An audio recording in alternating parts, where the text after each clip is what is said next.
जातिगत जनगणना से आखिर क्यों मुंह मोड़ रही है सरकार? जातिगत जनगणना को लेकर विपक्ष क्यों बना रहा है दबाव? जातिगत जनगणना को बीजेपी सांसदों का क्यों है समर्थन? जातिगत जनगणना का मुद्दा लगातार संसद में बढ़ता ही जा रहा है। जातिगत जनगणना को लेकर संसद में विपक्ष तो दबाव बना ही रहा है, साथ में बीजेपी के सांसद भी इस जनगणना के समर्थन में आ गए हैं। बीजेपी के सहयोगी व बिहार के मुख्यमंत्री नीतीश कुमार ने ही जातिगत जनगणना को हवा दी थी। जाति आधारित जनगणना होनी चाहिए, ये राष्ट्र के हित में है, सभी लोगों के हित में है, क्योंकि 31 के बाद नहीं हुआ है। एक बार सब फिगर जानना बहुत जरूरी है, लोगों की सहूलियत के लिए, सुविधा के लिए, लोगों को आगे बढ़ाने के लिए सब कुछ को देख करके बेहतर ढंग से काम होना चाहिए। हम लोग प्रारंभ से ही इस बात को कह रहे हैं, इसके लिए सब लोग।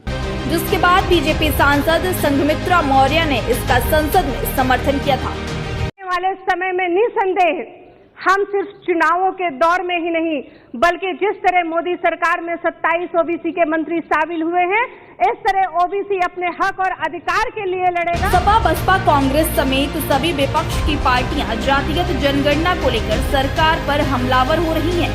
ओबीसी को लेकर सबसे ज्यादा विपक्ष का दबाव है। इससे पहले में जो एक आशंका मुझे इस बात की है, चर्चा चलती रहती है और जो चर्चा चलती कई बार सही हो जाती है।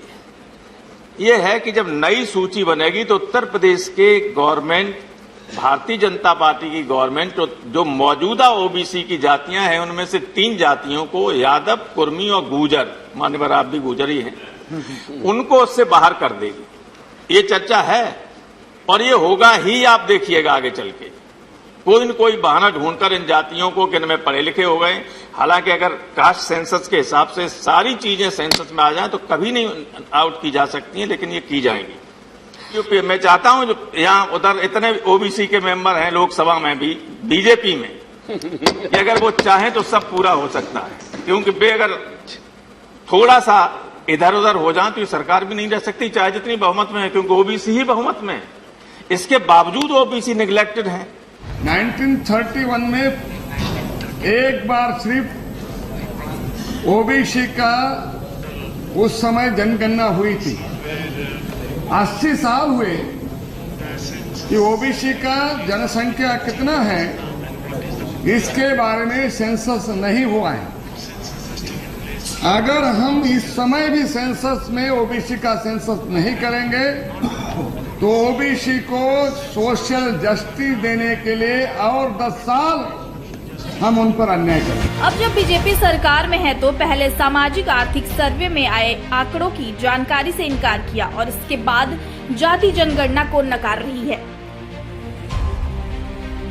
राज्यसभा में रखे गए जातिगत जनगणना को सरकार ने साफ मना कर दिया है, लेकिन अब संघमित्रा मौर्य जैसे बीजेपी के सांसद जातिगत जनगणना के पक्ष में हैं।